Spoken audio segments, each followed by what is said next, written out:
Hello, this is Mrs. Taylor, and I'm going to walk you through how to divide a polynomial by a monomial. The way I know it's a monomial is on the bottom. We have no plus or minus signs. There's only one term, which makes that a monomial.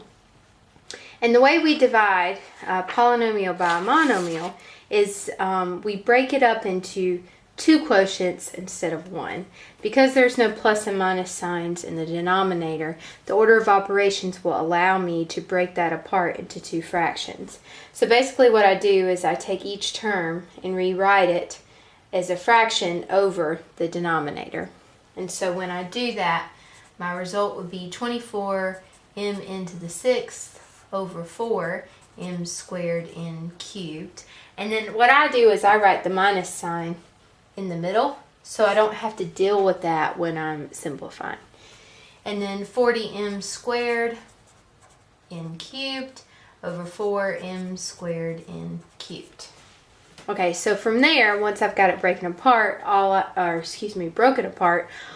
have to do is use my exponent rules. So remember, when you're dividing like bases, you subtract the exponents. But with the coefficients, I just simplify those like I would any fraction. So 24 over 4, that simplifies to just 6. M has an exponent of 1, even though it's not written, we understand it to be there. So 1 minus 2 is negative 1. So that'd be m to the negative 1. And 6 minus 3 is 3. And then over here, 40 divided by 4, that's 10. And then m squared over m squared, that's 1. N cubed over n cubed, that's 1.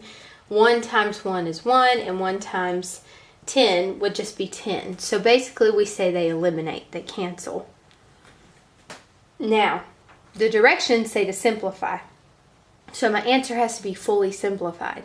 And remember, when we were learning about exponents, simplify meant that you could not have a negative exponent.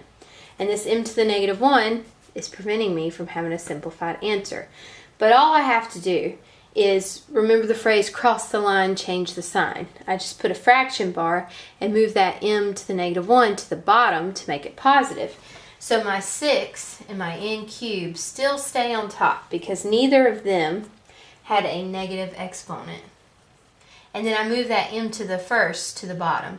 And I'm not going to write a 1 there because we understand the 1 to be there. And then all I have to do is put my minus 10. And now I have my fully simplified answer. So that's how you would divide a polynomial by a monomial.